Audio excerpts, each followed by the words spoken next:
사람은 꿈을 꾸면서 살아갑니다. 그런데 그 꿈이 막연할 때가 너무 많이 있죠. 그래서 그 꿈을 목표를 세워요. 단계적인 목표를 세웁니다. 그리고 그 목표를 잘게 쪼개면 그게 계획이 되지 않습니까? 그 하나의 계획을 가지고 계속해서 실천해 나가면 어느 쯤에 되면 그 꿈에 도달하게 되는 것을 알 수가 있습니다.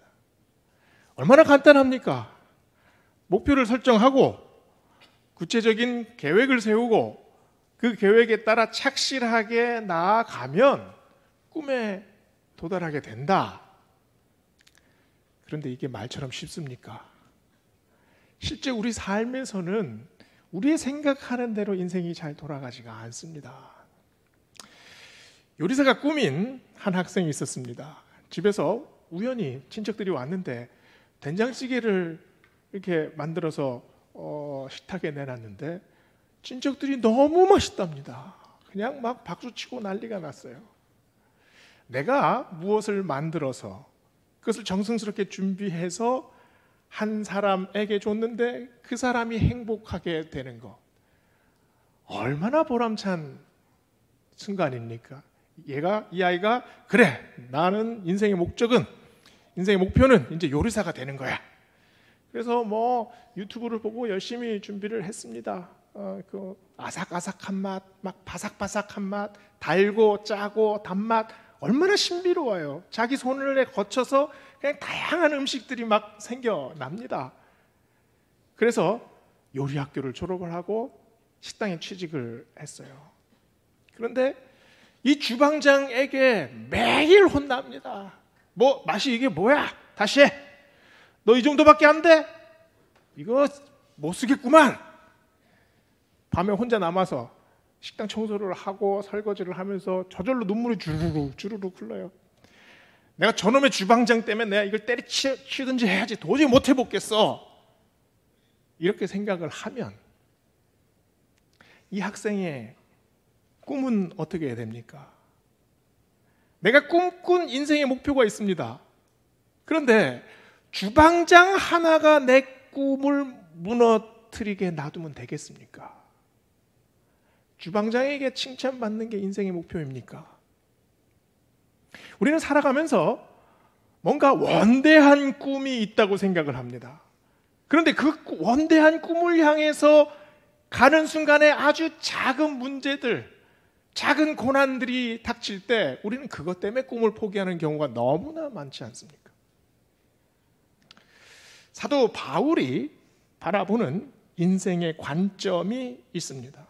오늘 16절, 17절 말씀을 보면 사도 바울은 자기 인생을 어떻게 표현을 하느냐? 다름질하는 자다.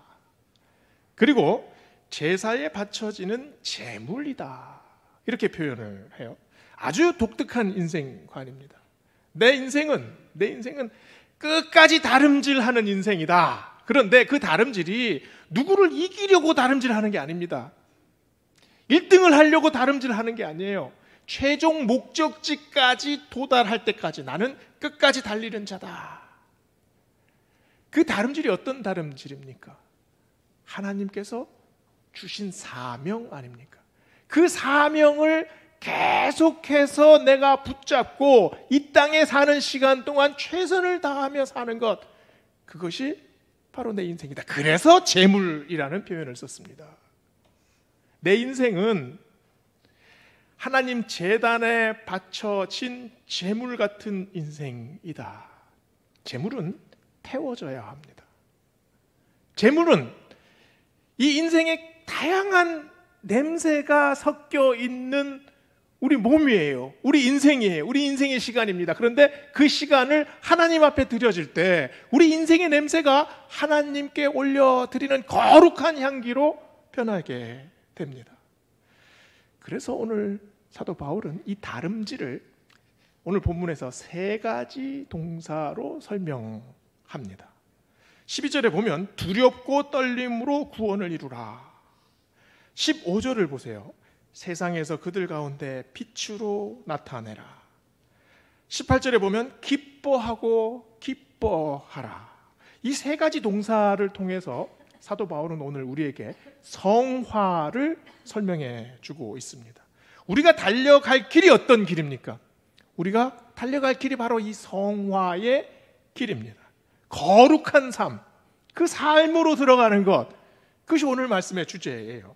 첫 번째로 성화는 거룩함에 도달하는 인생입니다.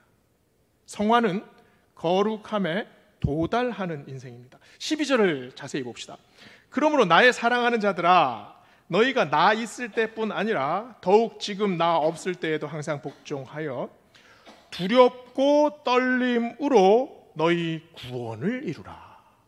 두렵고 떨림으로 너희 구원을 이루라. 이 말씀을 듣고 조금 의아하게 생각하시는 분이 분명히 있을 겁니다. 구원은 내가 열심히 노력해서 도달하는 어떤 경지입니까? 구원은 전적으로 하나님께서 주시는 은혜입니다. 전적으로 하나님께서 죄인인 우리를 선택하셔가지고 의인이라 칭해 주시는 사건, 하나님의 자녀 삼아 주시는 사건, 그 결정은 오로지 하나님에게 있습니다. 그래서 구원 받았습니까? 라는 질문은 말이 됩니다. 그런데 구원을 만들어냈습니까? 또는 구원에 이르게 되었습니까? 도달했습니까? 이런 질문은 맞지가 않아요. 왜냐하면 내가 열심히 해서 구원에 도달하거나 완성해내거나 만들거나 이루는 게 아니기 때문입니다. 구원은 하나님께서 오로지 주시는 우리 일생의 단 일회적인, 전적으로 하나님께서 은혜로 주시는 사건입니다. 그런데 성화는 달라요. 성화는 sanctification, 매일매일의 삶이 조금씩 거룩함으로 나아가는 것. 그래서 그 매 순간마다 다시 깨닫고 다시 감격하고 다시 순종하는 방식, 이것이 성화의 단계입니다. 그래서 오늘 말씀을 보세요. 두렵고 떨림으로 너희 구원을 이루라. 구원을 이루라라는 말은 성화에 도달하게 하라라는 뜻입니다. 그래서 구원 받은 자답게 살아내라라는 말씀이죠. 그래서 끊임없이 경건에 도달하려고 노력해라. 넘어져도 다시 일어나고 쓰러져도 다시 믿음으로 극복하고 계속해서 그 지점으로 가깝게 다가가라. 지금 이 말씀이에요. 1992년 뉴욕 마라톤 대회가 있었습니다. 그런데 그날 밤에 MBC 방송국에 전화가 걸려왔어요. 아니, 오전 중에 마라톤 대회가 다 끝나지 않았습니까?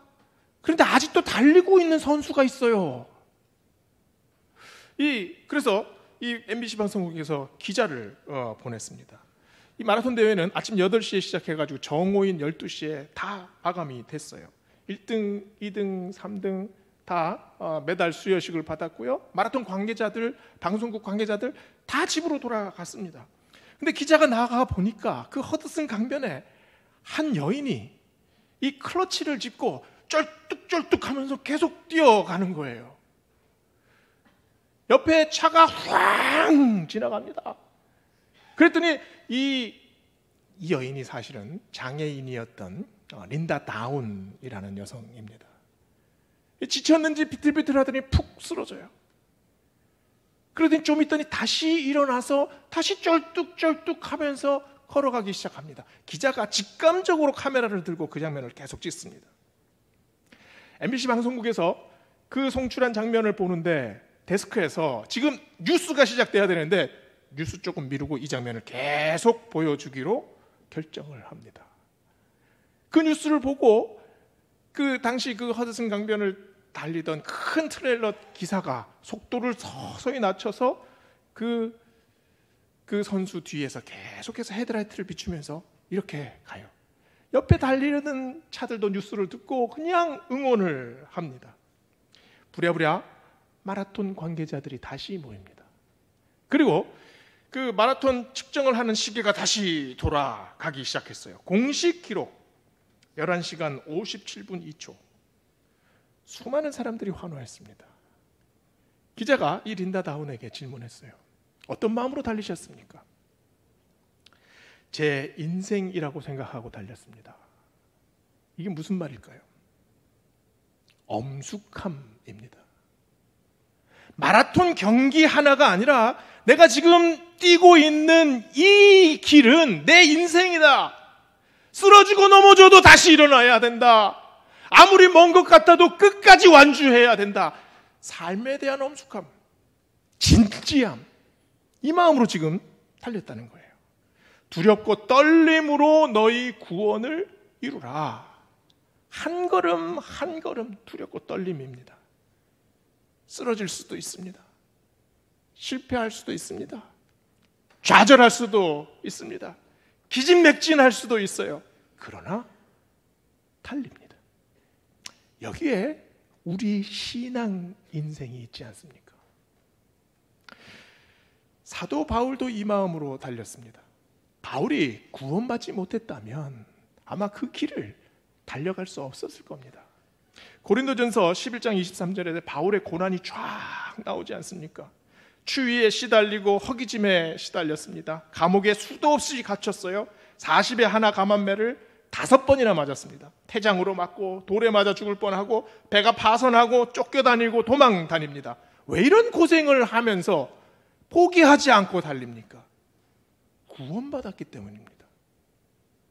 구원받은 사실 위에 하나님께서 사명을 주셨기 때문이죠. 그 사명을 완수하기 위해 바울은 끝까지 달려갑니다. 베드로를 보세요.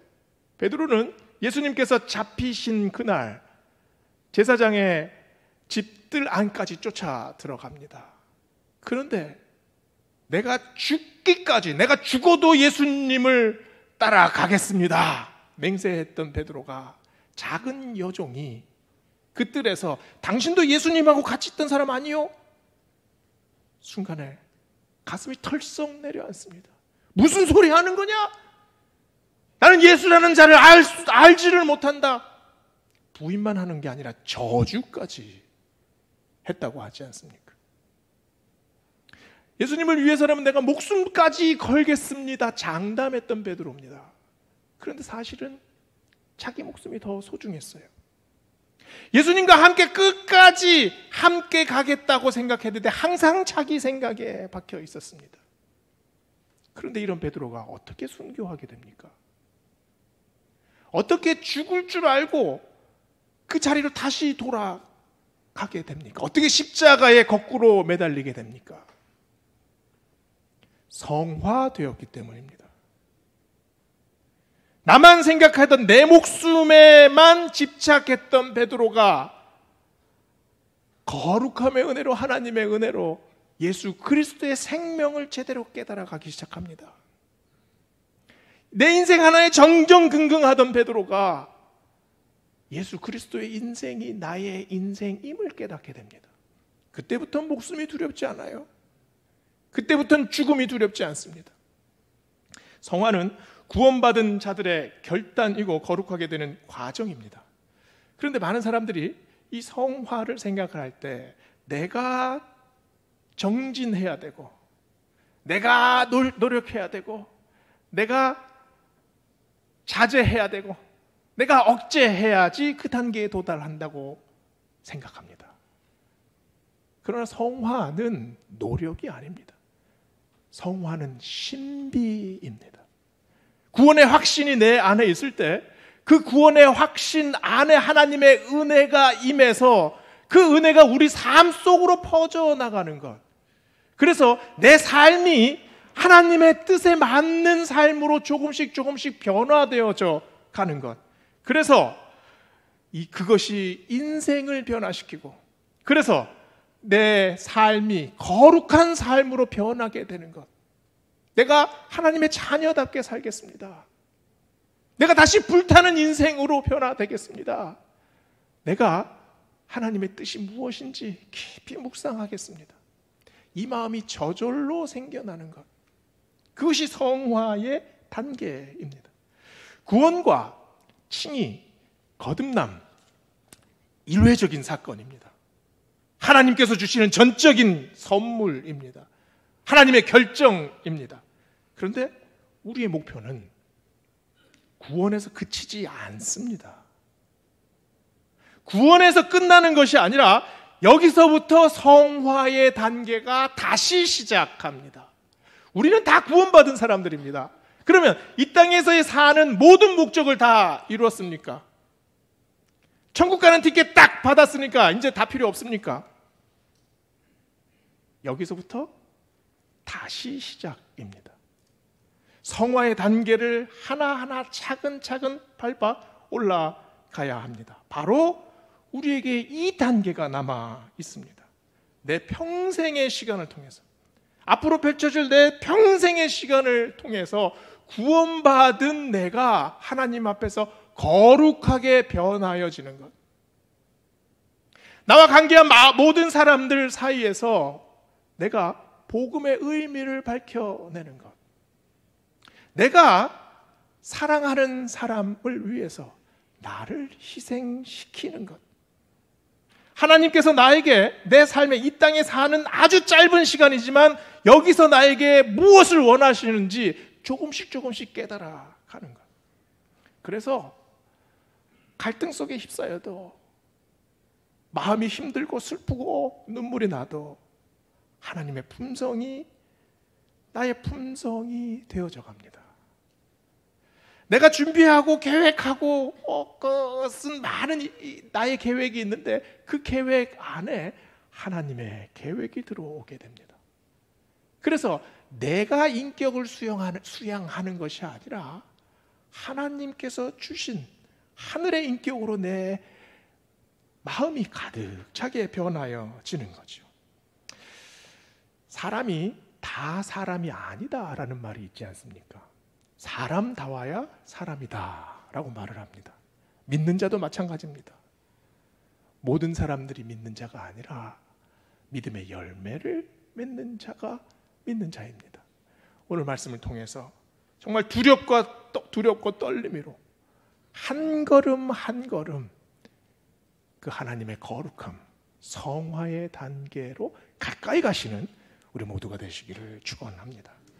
두 번째로, 성화는 빛을 받아들이는 인생입니다. 사도 바울은 성화를 15절에서 이렇게 말을 합니다. 너희가 흠이 없고 순전하여 어그러지고 거스르는 세대 가운데에서 하나님의 흠 없는 자녀로 세상에서 그들 가운데 빛들로 나타내며. 언뜻 이 말씀을 읽으면 상당한 대조가 느껴집니다. 너희는 흠이 없고 순전하다라고 말씀하시죠. 그런데 너희 인생은 어그러지고 거스르는 세대 한가운데 있다, 또 이렇게 말씀을 하세요. 우리는 어디에 속합니까? 우리는 어디에 속한 사람입니까? 우리는 순전하고 깨끗한 사람입니까? 우리 안에 흠도 없고 얼룩도 없습니까? 마치 잘 정제된 황금처럼 우리의 믿음이 순전하게 찬란하게 빛납니까? 우리가 완전한 성화의 단계에 도달했습니까? 성도는 당연히 온전하고 순결해야 합니다. 그러나 사실 우리를 돌아보면 그렇지 않지 않습니까? 구약 전체에서 하나님께서 이스라엘 백성들을 연단시킵니다. 그 연단의 내용이 뭡니까? 레위기에 정확하게 나타나 있죠. 나 여호와가 거룩하니 너희도 거룩하라. 왜 거룩하라고 말씀하십니까? 이스라엘 백성들이 거룩하지 못하니까요.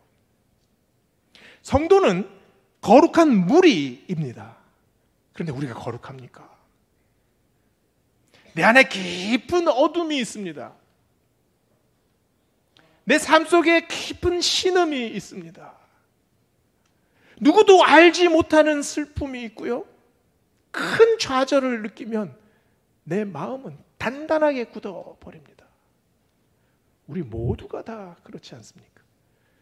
그런데 우리가 어떻게 거룩하다고 말을 할 수가 있겠습니까? 그러나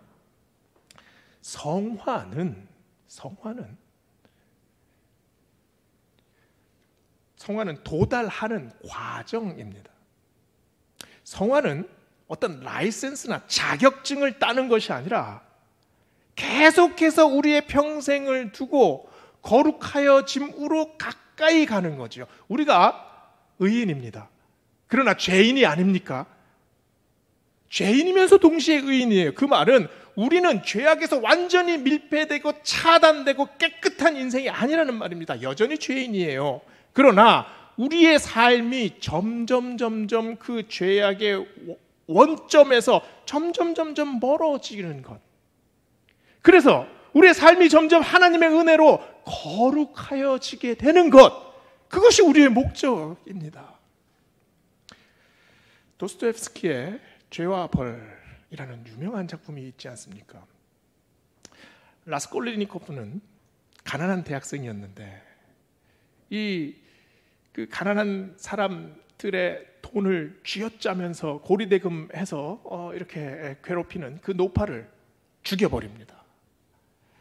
라스콜리니코프의 생각에 이 노파는 죽어도 싸다고 생각을 했습니다.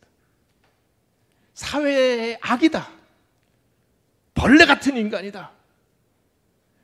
그 마음에 하나님이 결정할 수 있는 것, 사람을 죽이고 살리는 일을 내가 할 수도 있다라고 생각을 합니다. 얼마나 오만한 마음입니까? 그래서 저 노파를 처단하는 것에 자부심을 느낍니다. 죄책감이 전혀 없어요.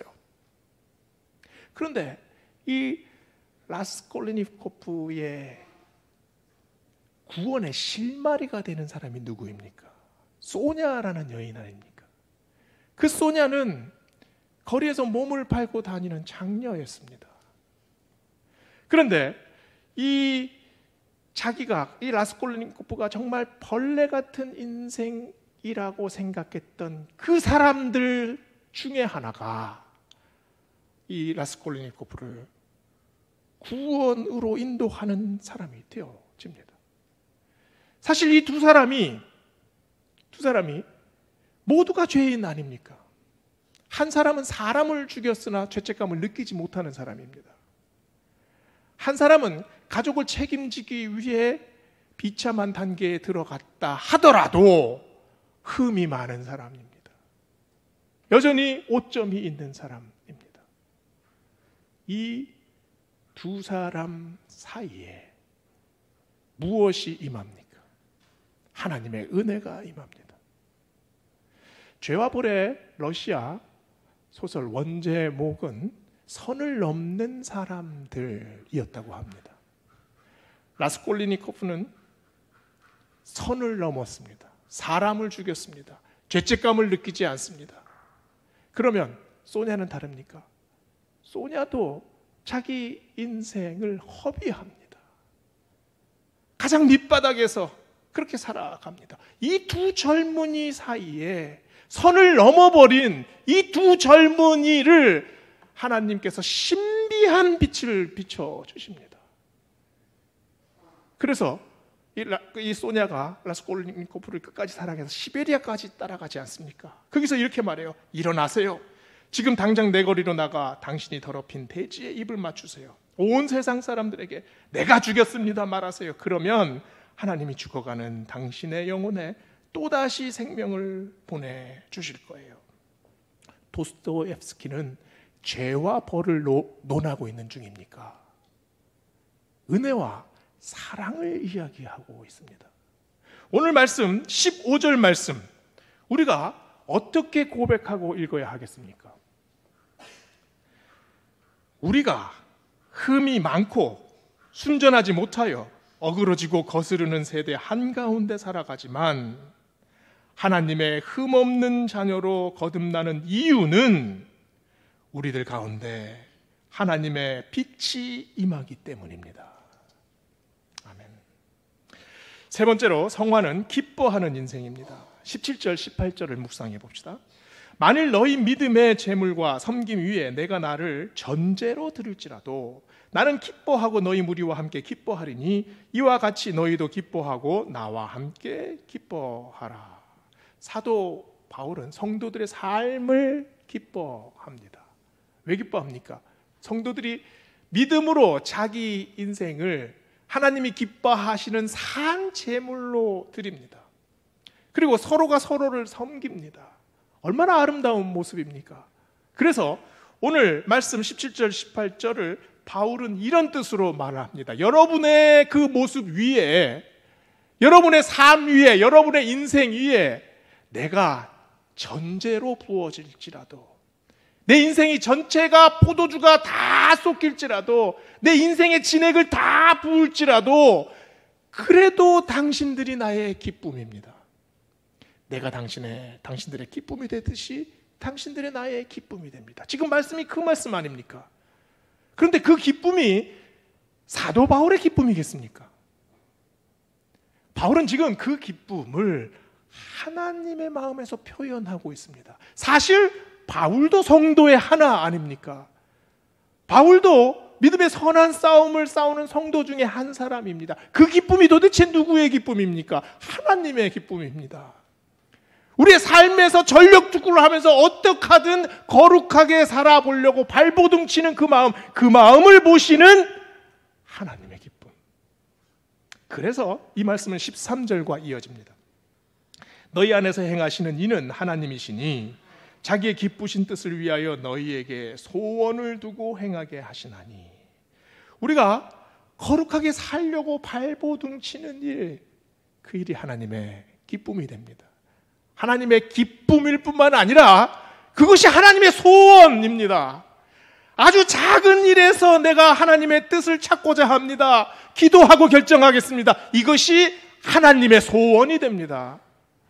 우리 가정에서 기도하고 우리 아이들 키우겠습니다. 믿음으로 자라게 하겠습니다. 하나님 우리에게 힘 주십시오. 이 마음 하나가 하나님의 소원이 됩니다. 우리 교회가 어디로 갈지 함께 모여서 함께 기도하고 함께 마음을 맞추는 일, 그것이 하나님의 소원이 됩니다. 자녀를 키울 때 우리의 마음이 어떻습니까? 매일 아침에 유치원 가는 아이의 가방을 쌉니다. 그 입을 벌려서 그 작은 입에 치카치카 구석구석 양치를 해주지요. 구구단을 같이 외웁니다. 땡볕에까지 축구를 같이 하느라고 아빠가 땀을 뻘뻘 흘립니다. 사춘기가 돼보십시오. 그 질풍노도의 파도를 부모가 온팡 뒤집어 쓰지 않습니까? 갈팡질팡하는 아이를 놓고 기도하면 눈물이 저절로 나옵니다. 왜 이 고생을 사서 합니까?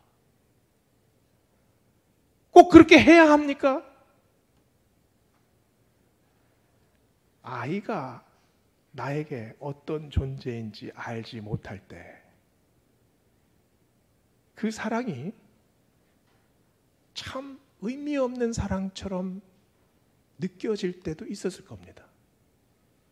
그러나 아이를 낳고 나서 그 사랑의 영역으로 내가 한번 들어가기만 하면 거기서 이 아이와 나의 관계가 어떤 관계인지를 제대로 깨닫고 나면 그 전에 나만 생각했던 그런 이기적인 마음이 얼마나 초라한 인생인지 다시 깨닫게 되지 않습니까?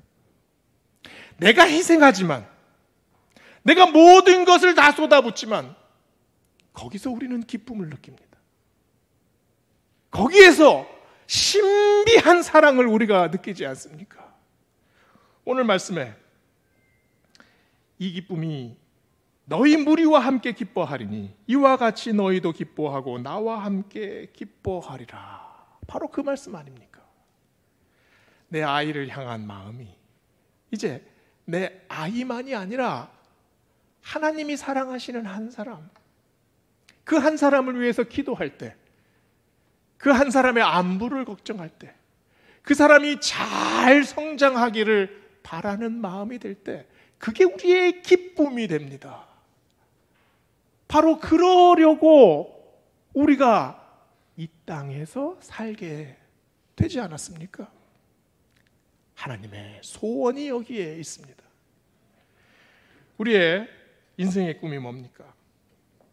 구원받은 것에 그치는 것이 아니라 하나님의 기쁨으로 다가가는 것, 거룩한 인생으로 점점 변하여지는 것,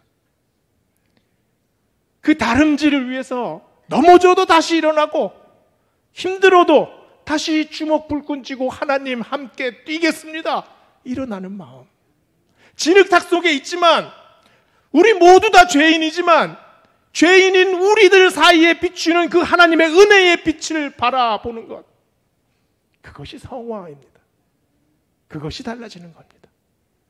오늘 말씀을 통해 우리 삶 속에서 계속 임하는 그 하나님의 거룩함 보고 한 걸음 한 걸음 다가가시는 우리 베델 성도 되시기를 주의 이름으로 축원합니다.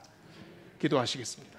사랑과 은혜의 하나님, 말씀을 통해 우리가 죄인이지만 하나님께서 의인 삼아 주셨고, 의인 삼아 주신 우리 인생에 사명 주셨고, 그 사명 짊어지고 이 땅을 사는 짧은 시간 동안 하나님의 거룩함을 향하여 매일매일 매진하는 저희 될 수 있도록 하나님 붙들고 인도하여 주시옵소서. 감사드리며 예수님 이름으로 기도드립니다. 아멘.